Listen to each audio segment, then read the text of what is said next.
Right. So get this. You know how we're always weighing the pros and cons, like even for the smallest stuff. Hmm. What if I told you there's this method that's saying it's not just like a figure of speech, it's literally how our brains work? Okay. Like, picture a set of scales, Yeah. and you sent over some excerpts from a book called The Weighing Scale Method. Right.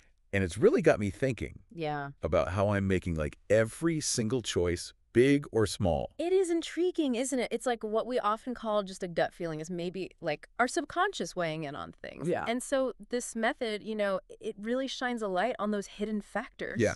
that we don't often even realize are tipping the scales for us. And this isn't like, some new age self-help thing. Yeah. You mentioned it links back to like actual economic theory. Yeah. Think back to like Econ 101, consumer choice theory, right? Oh, yeah. It's this bedrock principle in economics that says people are always, whether they know it or not, calculating the costs and benefits before they buy something. Okay. And the weighing scale method takes that idea and says, hold on, this applies to way more than just your shopping habits. Oh, interesting. Yeah. So from like grabbing a coffee to like a career change, Exactly. there's this whole hidden calculation happening. Every decision, big or small, goes through this kind of internal set of scales, right? Okay. Now, here's where it gets really interesting. Okay. The book calls this the always true principle. Okay.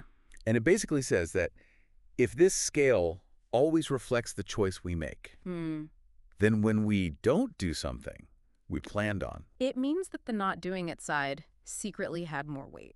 Okay, so that's a little unsettling, Yeah. but also kind of brilliant. Like that time I bailed on a work meeting, like Right.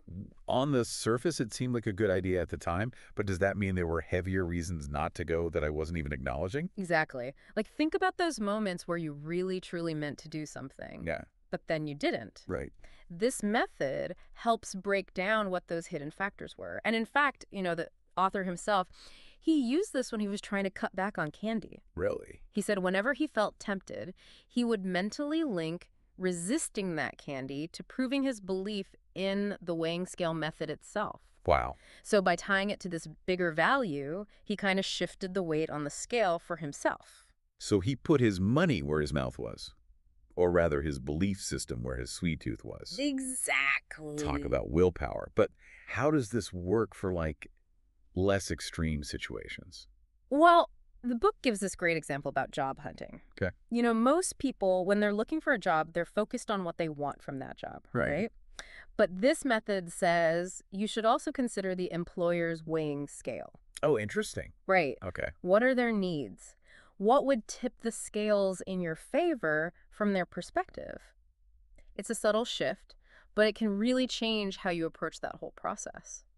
That's fascinating. So instead of just sending out the same resume and cover letter, you're really strategizing based on what's going to, impress them, I guess. Yeah, Like yeah. you're playing chess instead of checkers. Mhm. So it's not even just about being more mindful, Right. right? Like we're talking about actually using this weighing scale method Uh-huh. to be more successful.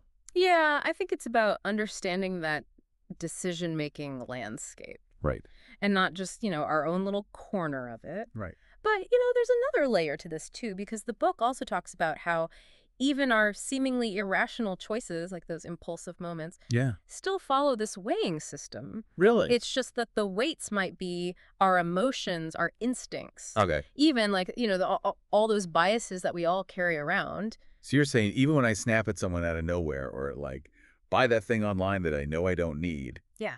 there's a reason, like a tipping point on the scale, There's a reason. Exactly. even if you can't explain it right away. Precisely. And I think, what's interesting about this is, this method, it doesn't turn us into robots, right? Right. It just illuminates those often invisible factors that are at play. Okay. And that's really the key. Think about it this way. $100 argument, it means something totally different to someone who's struggling financially Right. than it does to someone who's well off. Right. That reminds me, I had this friend in college and like every financial decision, it was like a big deal for him. Right. Whereas, I came from a background where money was just like less of a stressor. So we were coming at it from total different scales. Totally different scales. And it's not just about money either, right? It's like our values, our beliefs, our past experiences, all of these things, they add weight to one side or the other of that scale. Okay, so context is crucial. Context is crucial. And that's also why, understanding someone in LSE scale is so key to empathy, to communication. Right. It's like that old saying, like, walk a mile in their shoes. Sure. Right. It's about understanding where they're coming from. Okay, but how do we actually put this into practice?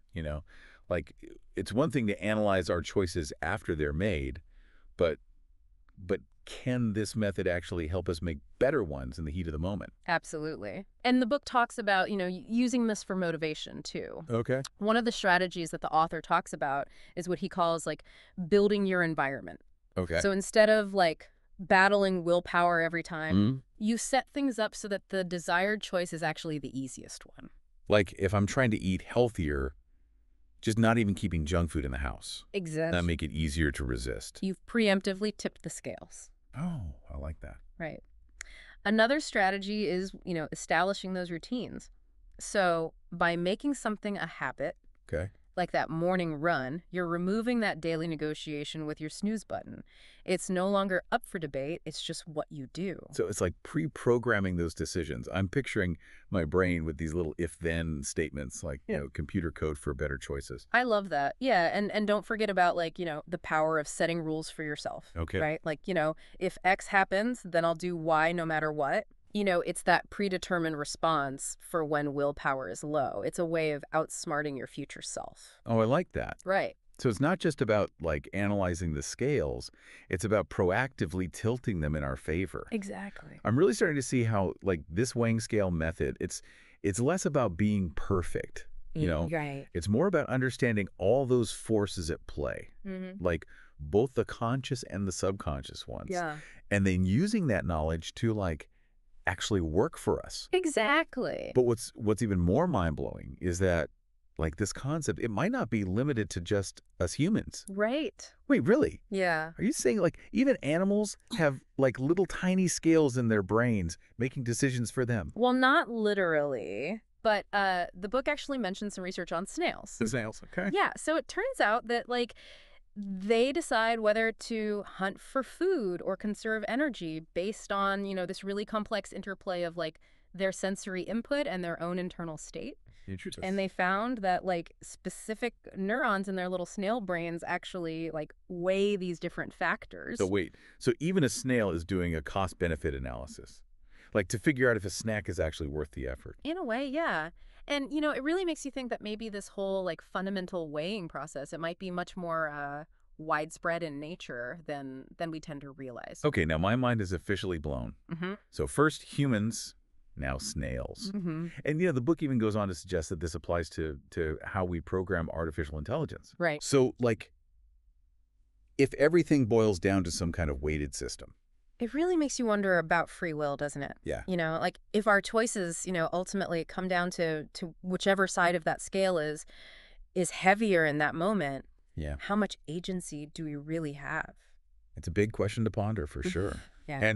And maybe it's less about, finding, like, a definitive answer and more about using this knowledge to kind of be more intentional in our lives.